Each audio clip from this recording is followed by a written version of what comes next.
घर, मकान, नारी, हाथी, घोड़ा,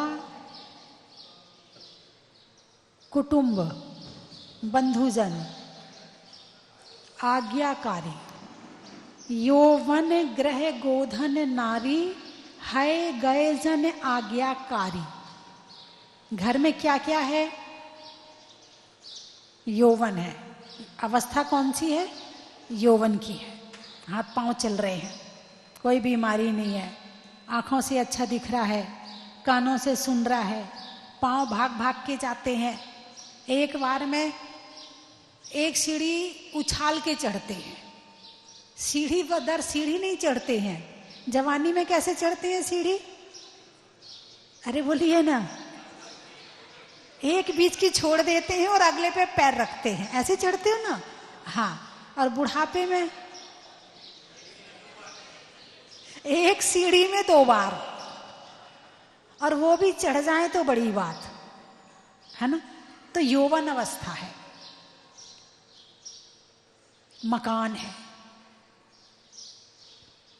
नारी है, कैसी है?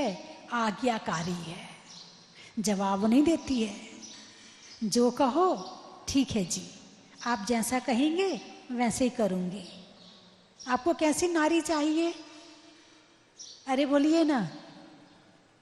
देखो मुस्कुरा तो रहे हैं, बोल नहीं रहे हैं, क्योंकि पता है वैसी मिलनी नहीं है, और आजकल तो ढूंढने से नहीं मिलेगी। एक बात में पहले 4 सुनाएगी, फिर बात करेगी, फिर तुम्हारी सुनेगी, है ना। तो नारी कैसी है? आज्ञाकारी है। बंधुजन, कुटुंबीजन कैसे हैं? बड़ा रिस्पेक्ट देते हैं, बड़ा रिगार्ड करते हैं, बड़ा सम्मान करते हैं। और क्या है? घर में हाथी है, घोड़ा है। अब ये हाथी और घोड़ा तो पहले होते थे, अब तो घर में 10 लाख की, 20 लाख की, 40 लाख की, 50 लाख की, 1 करोड़ की आज्ञाकारी गाड़ी है। कैसी है? जहां चाहोगे वहीं जाएगी, नहीं चाहोगे नहीं जाएगी। आज्ञाकारी ड्राइवर है, आज्ञाकारी गाड़ी है ना। लेकिन ये कब तक के लिए है? कब तक के लिए? स्थायी है? अरे बोलिए ना, स्थायी नहीं है। अच्छा, तो कब तक के लिए है? एक हाथ से सत्ता दूसरे हाथ में कैसे चली जाती है पता नहीं चलता है। कब बेटा बड़ा हो जाता है, कब बाप की दुकान संभाल लेता है, कब बाप को रिटायर कर देता है, कब सास की चाबी बहू के हाथ में आ जाती है, कब सास को एक कोने में बिठा दिया जाता है। धीरे धीरे करके सब बदल जाता है। जो आज तुम्हारे हाथ में है, कल किसी और के हाथ में रहेगा। स्थायी यहाँ कुछ भी नहीं है, सब क्षण भंगुर है। इसलिए यौवन अवस्था में अभिमान मत करना कि जो आज तुम्हारे पास में है वो स्थायी है। नहीं, तुम्हारी सास का नहीं रहा, तुम्हारा क्या रहेगा? उसकी सास का नहीं रहा, तुम्हारा क्या रहेगा? यहाँ पीढ़ियां बदल गई, सब ऊपर चले गए, तुम्हारा क्या रहेगा? अरे बोलिए ना। इसलिए अभिमान मत करना, और अभिमान में दूसरों का अपमान मत करना, क्योंकि अभिमान का पहला काम है दूसरे का अपमान करवाना। और जब तक शरीर में ताकत रहती है तब तक अपमान करते हैं सामने वाले का। सामने वाला कमजोर है, बोल नहीं पाता है, अब पता है रोटी यही देगी, इसलिए सुन लो। तो 2 रोटी के साथ 4 बातें सुना देते हो। अब भाग सकते नहीं, कहीं जा सकते नहीं। जवानी होती तो घर छोड़ के चले जाते, कहीं और कमा के खा लेते। अब आ गया है बुढ़ापा, कोई और बुलाएगा नहीं, शरीर में ताकत नहीं है, कोई और खिलाएगा नहीं, तो तुम करते हो अपमान। वो सहन तो कर लेता है, लेकिन उसके अंदर से जो तुम्हारे प्रति भावनाएं निकलती हैं, वो भावनाएं शीघ्र ही तुम्हारे भविष्य को नष्ट कर देंगी। इसलिए बूढ़ों का अपमान मत करना। यदि 2 रोटी खिलाते हो तो 2 प्रेम के शब्द जरूर बोल लेना, ताकि वो तुम्हें आशीर्वाद दें, तुम्हें अच्छी तरह से अच्छी भावनाएं दें और तुम्हारे लिए दुआ करें। बूढ़ों का अपमान मत करना। और आजकल के बच्चों में तो हाथ पांव में दम नहीं और हम किसी से कम नहीं। चलो हम बहू को समझाते हैं, वो समझ जाएगी, मगर आजकल के बच्चे, बहू को तो सत्ता बाद में मिली है, देर से मिली है, उसके बच्चे को सत्ता पहले मिल गई है। बच्चों से पूछो बेटा गुस्सा करते? हाँ करते हैं। किसके ऊपर करते हो? मम्मी के ऊपर करते हैं।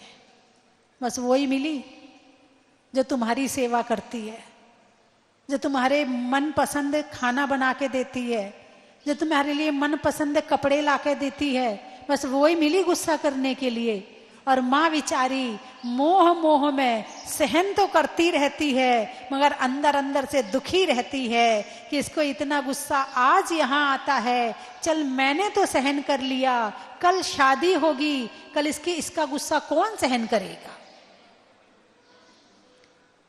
अरे बोलिए ना। नहीं नहीं, आपकी बात नहीं कर रही हूं, ये तो कहीं और की बात है। ये जो अजमेर वाले बैठे हैं, रतलाम वाले बैठे हैं और दौसा वाले बैठे हैं, और उनकी बात नहीं है, ये तो कहीं और की बात है।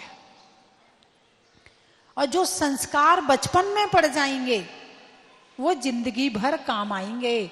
इसलिए बचपन से बच्चों में गुस्सा ना करने की आदत डालना, और उनकी इच्छा पूर्ति हो ऐसी आदत डालना कि इच्छा पूर्ति हो जाए तो ठीक, नहीं हो जाए तो ठीक, ऐसे संस्कार डालना। ये मत कहना ये तो मानते ही नहीं है, ये तो लेके रहेगा, इसको तो देना ही पड़ेगा। अब तुमने यदि ऐसा कह दिया तो बच्चे को पता चल गया कि तुम तो अब दे के ही रहोगी। इसलिए तुम मत ये कहना, तुम तो ये कहना नहीं मेरा बेटा है, ये तो मान जाता है। बेटे नहीं, आज नहीं मिलेगा, कल मिलेगा। तूने आज मांगा है, जो चीज आज मांगी वो आज तो बिल्कुल नहीं देंगे हम तुझे, क्योंकि आज हमने दे दी, हम तो पूर्ति कर देंगे, तो सारी जिंदगी तू मेरे साथ थोड़ी बिताएगा। हम तेरे माँ बाप हैं, कल तुझे यहां से बाहर भी जाना है, परसों तुझे किसी और के साथ परिवार भी बसाना है। मैंने यदि गलत संस्कार डाल दिए तो आने वाले समय में यही तुम एक्सेप्ट, मतलब सबसे यही कहोगे, सबसे यही अपेक्षा रखोगे कि जैसे मेरी मम्मी पापा मेरी अपेक्षा पूरी करते थे वैसे तुम भी करो, और नहीं होगी तो लड़ाई झगड़ा करोगे। तो इसीलिए बच्चों में ये आदत डालना कि जो चीज उन्हें तुरंत चाहिए वो बिल्कुल नहीं देना। बेटे अभी नहीं मिलेगी। क्या बच्चों को पता चल जाए कि रोने से मिल जाती है तो वो भी क्या करते हैं, रो रो के दिखा देते हैं और तुम दे देते हो। तो क्या क्या बता रहे यहां 12 भावनाओं में? यौवन ग्रह गोधन नारी, है गए जन आज्ञाकारी। है घोड़ा है, गए हाथी है, जन कुटुंबी जन है, हैं? और कैसे हैं? आज्ञाकारी हैं। इंद्रिय भोग छिन थाई। ये सारे किस चीज के साधन हैं? इंद्रिय भोगों के साधन हैं। कितने समय तक हैं?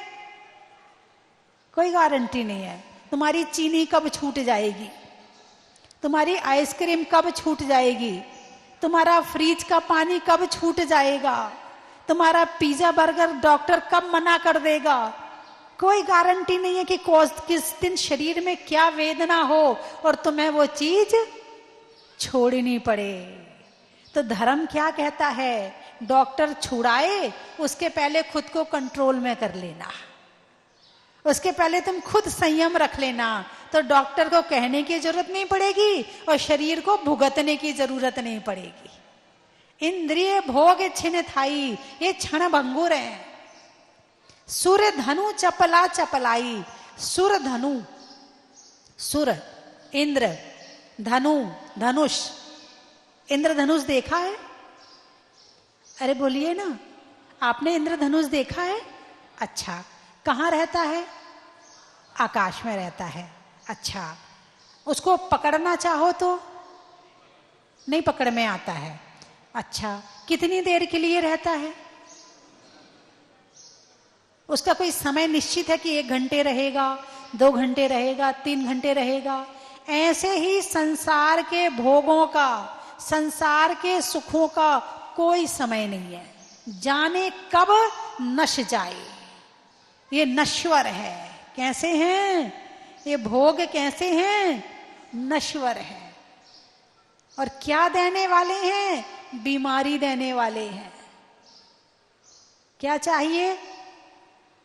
सुख चाहिए कि बीमारी चाहिए? अरे बोलिए ना, सुख चाहिए तो सिंपल लिविंग, हाई थिंकिंग। यदि सुख चाहिए तो, और दुख चाहिए तो फिर जो लाइफ आजकल की चल रही है, भौतिकता की, सुविधाओं की, साधनों की, गाड़ी जाना, मंदिर जाना, गाड़ी चाहिए। भाई थोड़ी दूर तो, आधे किलोमीटर तो है मंदिर, पैदल चली जाओ। नहीं नहीं, हम तो गाड़ी से जाते हैं, हम पैदल नहीं जाते। वो हमारी सहेली है ना, वो भी गाड़ी से आती है। अरे भाई थोड़ा शरीर को कष्ट दे लो। और कष्ट क्या, चलने से सुखी रहेगा?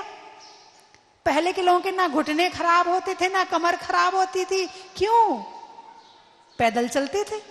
10 किलोमीटर भी जाना है तो पैदल जाना है, या बैलगाड़ी से जाना है।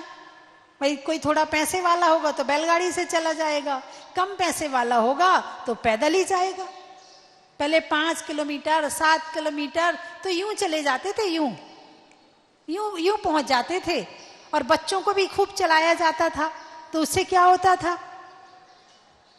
भाई गाड़ी चलेगी तो ऊर्जा पैदा करेगी, और गाड़ी खड़ी रहेगी तो बैटरी भी डाउन हो जाएगी। जितने गाड़ी वाले बैठे हैं समझ रहे हो क्या? गाड़ी चलेगी तो सही रहेगी, और यदि गाड़ी को तुमने खड़ी कर दिया और नहीं चलाई, खराब होएगी नहीं होएगी? बस उस गाड़ी में और इस गाड़ी में भी ज्यादा कोई अंतर नहीं है। यदि ये गाड़ी तुमने ज्यादा सुख दे दिया, खड़ी कर दी, इसको एक्टिव नहीं रखा, इससे मेहनत नहीं करवाई, तो ये गाड़ी भी तुम्हारी जंग लग जाएगी। और फिर वो जंग कैसी? घुटने दर्द हो रहे हैं, कमर दर्द हो रहा है, अब नीचे नहीं बैठ पाते, अब मंदिर में जाते हैं तो कुर्सी पे बैठना पड़ता है, अब घर में सारे दिन खड़े खड़े काम करते हो, अब मंदिर आते हो 5 मिनट के लिए तो वो घुटने मुड़ते नहीं है। अब मंदिर में तुम 3 घंटे जमीन में बैठो और फिर घर में जाके काम करो तो ठीक रहेगा। 1.5 घंटा मंदिर में सुबह रहो और 1.5 घंटा शाम को रहो और जमीन में बैठो, देखो फिर कैसे घुटने खराब होते हैं। जरा सा दर्द हुआ, और आजकल तो बहुत सुविधा मंदिर में भी हो गई, स्टूल रखे रखाए मिल जाते हैं। दर्द हो ना हो, 2 जने यदि स्टूल पे बैठे हैं तो तीसरी कैसे नीचे बैठ सकती है? उसको भी स्टूल चाहिए। बोलिए हाँ या ना? हैं और बढ़िया वाले स्टूल, हाँ वो कैसे नीचे बैठ जाएगी? वो उनसे छोटी थोड़ी है। और भगवान के सामने जो नीचे ना बैठ पाए तो आपकी भक्ति कहाँ रही? भक्ति में तो आदमी साष्टांग प्रणाम करता है, तुम नीचे बैठने की बात कर रहे, पूरा लेट जाता है, पूरा समर्पित हो जाता है।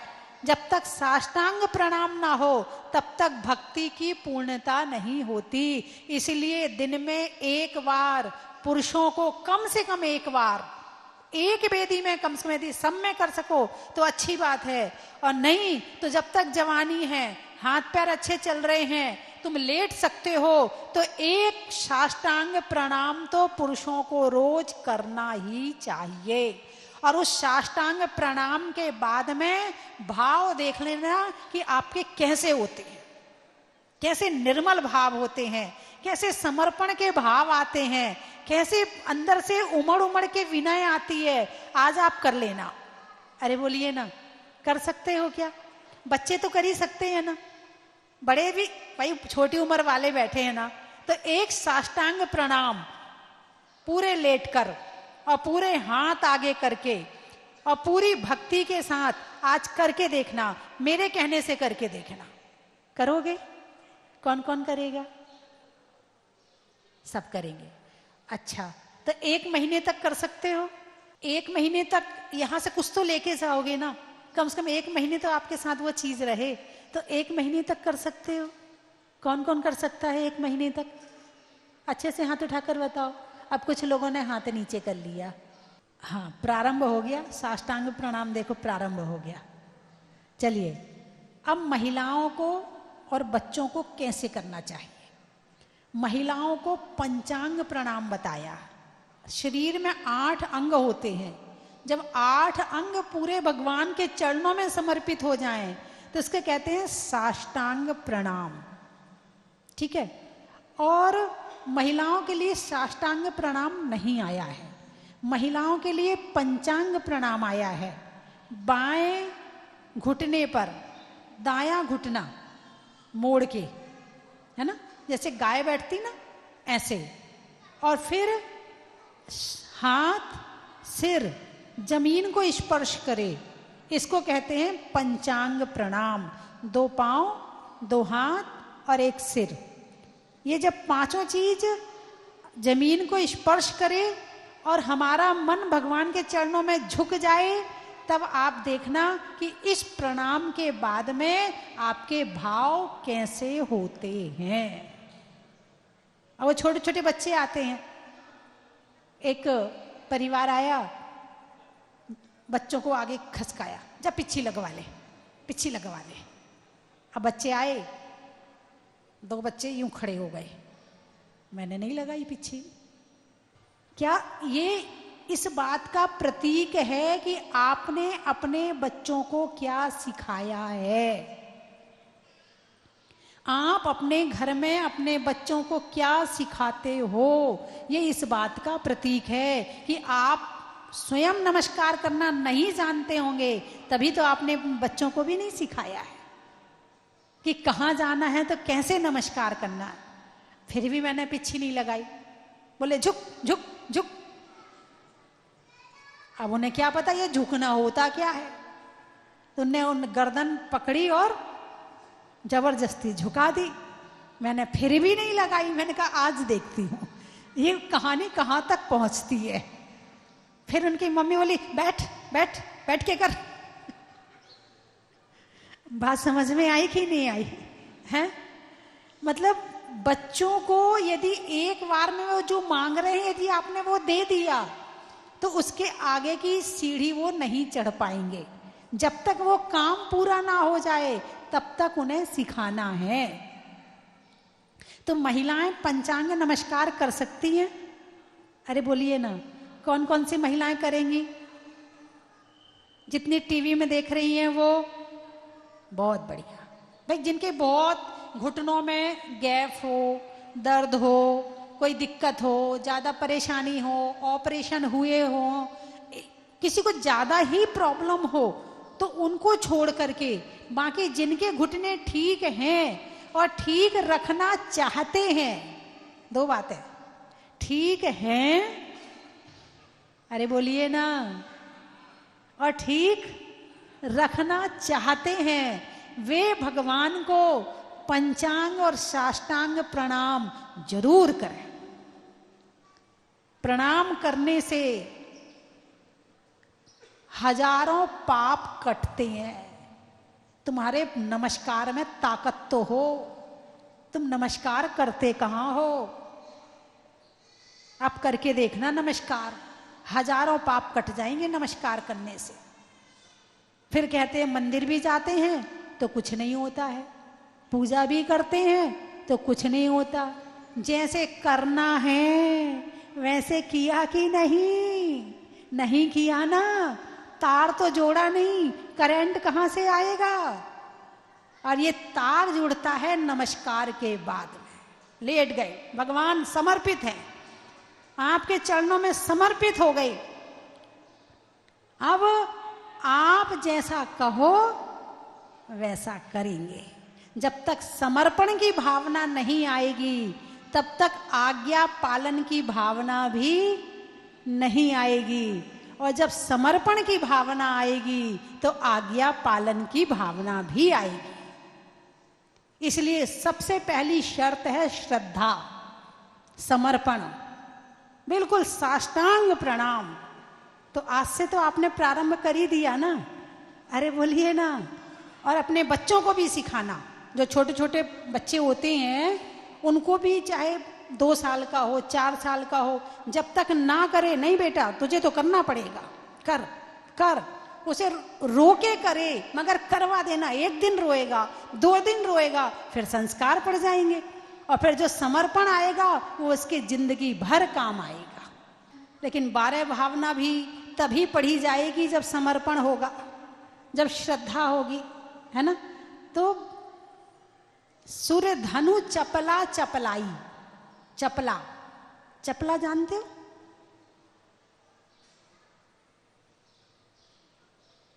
चपला चपलाई, ये जो जब बारिश होती है तो बिजली कड़कती है, कितनी देर के लिए? अरे बोलिए ना, कितनी देर के लिए?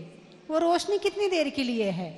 भाई आपने दीपक जलाया तो आपको पता है कि ये रोशनी मेरे लिए है, और ये दीपक में इतना तेल है तो इतनी देर मुझे रोशनी मिल जाएगी, है ना। आपके घर में लाइट है तो आपको भरोसा है चाहे तूफान भी आ जाए, लेकिन ये लाइट जब तक बाहर से कट नहीं होगी तब तक अंदर की लाइट नहीं जाएगी, उजाला मिलेगा।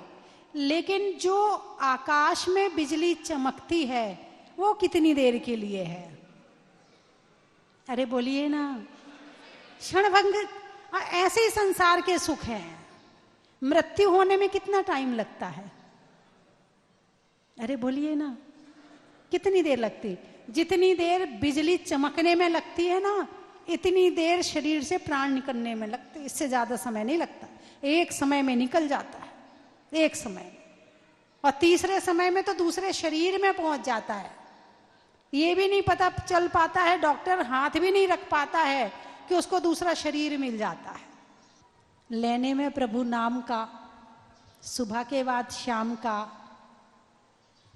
और भगवान के सामने साष्टांग और पंचांग प्रणाम का, देखने में दर्पण का, वस्तु के अर्पण का, और भगवान के समक्ष समर्पण का बड़ा ही महत्व है। पर्वत पर झरने का, कर्म के हरने का, और बूढ़ों का अपमान नहीं करने का बड़ा ही महत्व है। फलों में मेवा का, देवों में पारस देवा का, और करने में बूढ़ों की सेवा का बड़ा ही महत्व है। जंगल में शेर का, फलों में बेर का, और आने वालों में अजमेर का बड़ा ही महत्व। अनाज में चना का, पेड़ में तना का, और आने वालों में गुना का बड़ा ही महत्व। कोटा, हमारे कोटा वाले विनोद जी भी बैठे हुए हैं, पारस चैनल के डायरेक्टर, जिनके माध्यम से आज आप पारस चैनल में इतने धर्म के प्रोग्राम और घर घर में धर्म की चर्चा सुनते हैं और लाभ लेते हैं, है ना। तो आप पारस चैनल के डायरेक्टर हैं, और आप लोगों ने मिलकर के एक जो पारस चैनल सबसे पहले खुला था, जैन चैनल में पहले पारस चैनल ही था, है ना। पहले और कोई चैनल नहीं था, पारस चैनल ही था। उस समय शुरू में बड़ी मेहनत करी है, शहर शहर में जाना, गांव गांव में जाना, वहाँ पर खुलवाना। केवल उस समय तो ये कम थी, केवल वाली छतरी ज़्यादा थी, तो वहाँ सेटअप बॉक्स लगवा के आना, ये कर बहुत मेहनत करी है, तब कहीं जाकर ये पारस चैनल आपके घर पहुँचा है।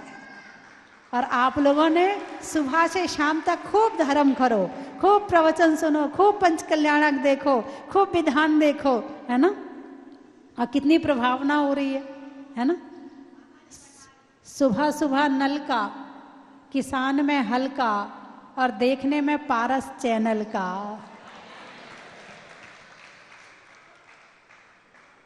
बंदर के लिए मदारी का, खेल में खिलाड़ी का और आने वालों में पठारी का, शैली में नागर का, पानी में गागर का और आने वालों में सागर का। मुंबई महीनों में मई का, रजाई में रुई का और आने वालों में मुंबई का। वृक्षों में बड़ का, बड़ की जड़ का, आने वालों में किशनगढ़ का। कामा पैसों में जमा का, रात्रि में क्षमा का और आने वालों में कामा का। होने में निडर का, नहीं करने में फिकर का और आने वालों में भिंडर का। खेत में खाद का, खेत में खाद का, भोजन में सलाद का और आने वालों में मुरादाबाद का। गाने में सुर का, नृत्य में नुपुर का, आने वालों में जयपुर का और ललितपुर का। गुड़गांव नदी में नाव का, मनुष्यों के अच्छे अच्छे भाव का और आने वालों में गुड़गांव का।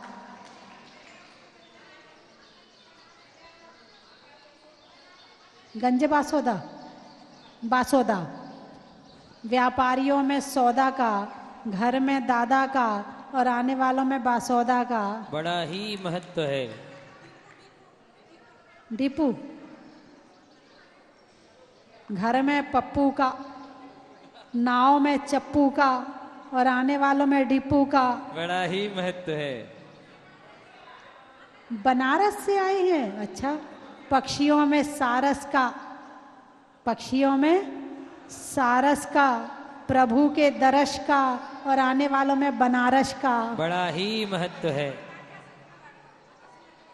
पानी में मगर का, चलने में डगर का, आने वालों में अशोक नगर का। बड़ा ही महत्व है। धैर्यवद होने में गदगद का, मंत्रों में बदवद का और आने वालों में धैर्यवद का। बड़ा ही महत्व है।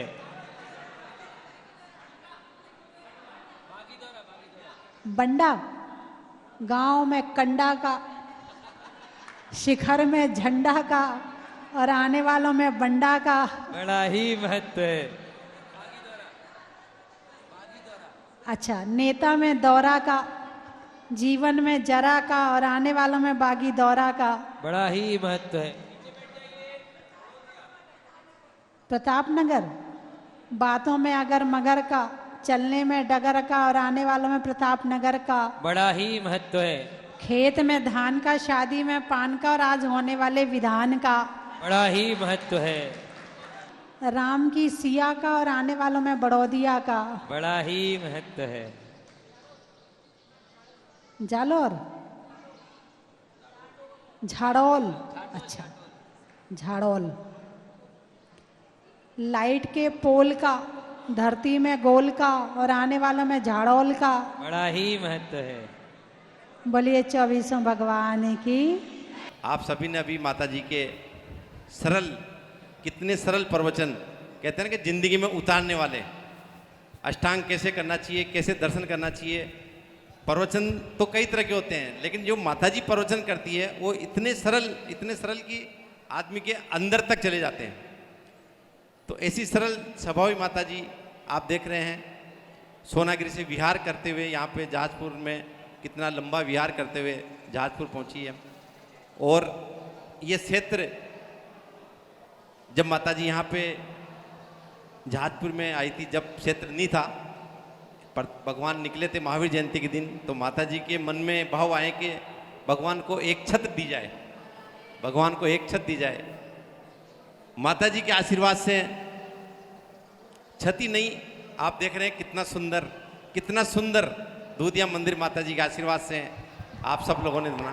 एक बार जोरदार तालियां बजा दें कि माता जी ने कितनी मेहनत से, दिन रात एक करके, अपनी साधना से, अपनी तपस्या से इतना सुंदर मंदिर किसके लिए बनाया? किसके लिए बनाया माता जी ने? भक्त लोगों के दर्शन करने के लिए। तो माता जी प्रत्येक भक्तों का ध्यान रखती है। देखिए आज कोई सा भी छोटे से गांव का या कौन से गांव से आए आप, उस गांव का महत्व बताती है। तो अपन खुश हो जाते हैं कि माताजी ने उसकी अपने गांव की प्रशंसा करी। तो कितना माताजी में एक वात्सल्य है कि आदमी जब भी यहाँ पे माताजी के चरणों में आता है। हमारे गुरुजी हैं जो इस दुनिया में नहीं रहे, चिन्मय सागर जी महाराज, माताजी का भी पूरा पूरा पूरा आशीर्वाद है पारस चिंदल को। जंगल वाले बाबा की सोच थी कि मैं उस समय की बात बता रहा हूँ जब माताजी ने बोला ही सही, तो मैं पूरा विस्तार से बताता हूँ। सन 2008 में महाराज जी का चतुर्मास बलवी नगर दिल्ली में था और माताजी का चतुर्मास भी वहीं पास में ही रामनगर में था। तो संडे के दिन दोनों के एक ही स्टेज पे प्रवचन होते थे।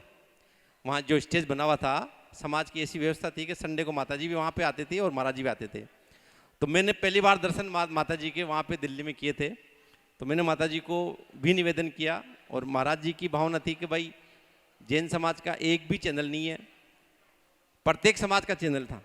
सिख समाज हो, ईसाई समाज हो, वैष्णव समाज, सबके चैनल थे, लेकिन अपना जैन समाज का एक भी चैनल नहीं था।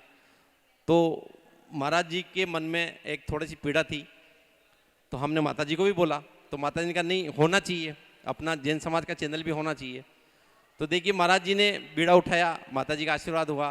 तो चिन्मय सागर जी महाराज ने कहा कि तुम लोग इतना व्यापार करते हो, नफा नुकसान करते हो, थोड़ा सा नुकसान हो जाएगा, इससे ज़्यादा क्या होगा भाई, चैनल नहीं चलेगा तो नुकसान हो जाएगा और क्या होगा।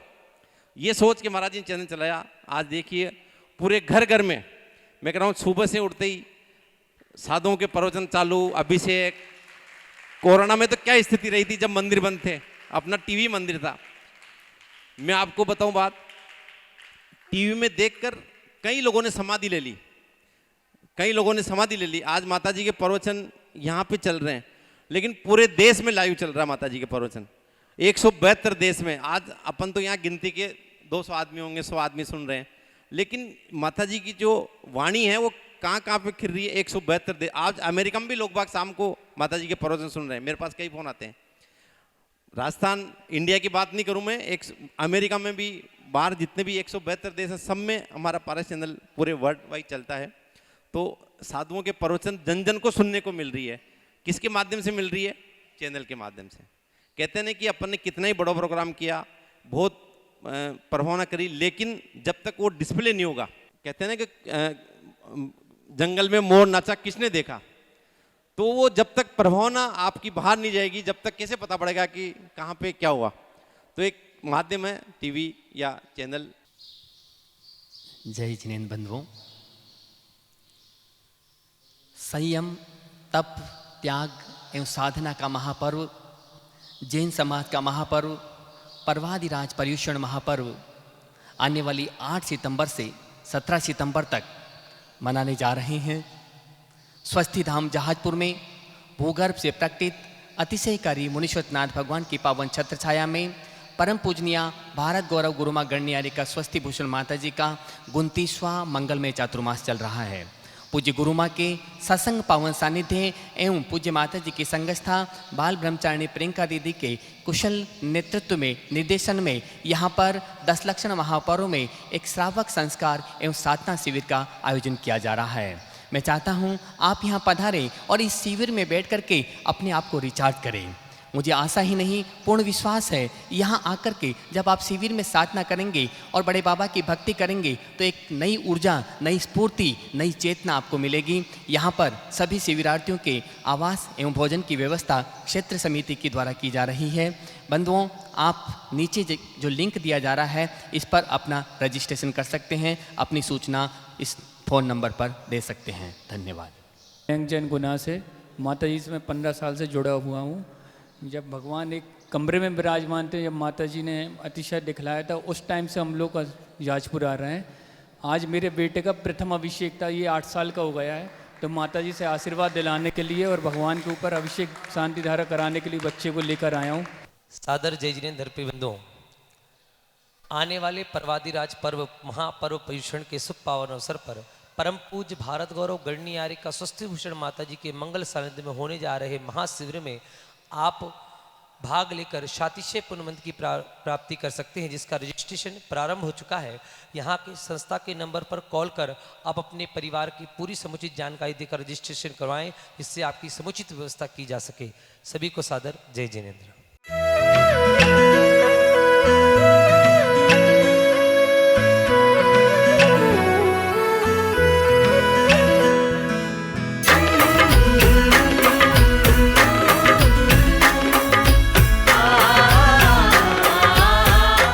कंचन की थाल को सजाओ रे आज, रत्नों की थाल को भर लाओ रे आज। आओ आओ करे रे गुणगान आरती भगवन की, आओ आओ करे गुणगान आरती भगवन की। आओ आओ करे रे गुणगान आरती भगवन की।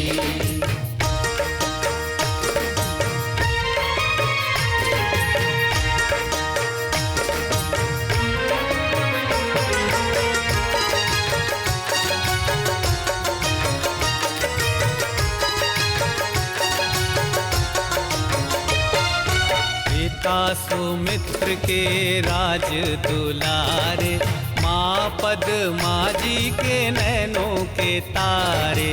पिता सुमित्र के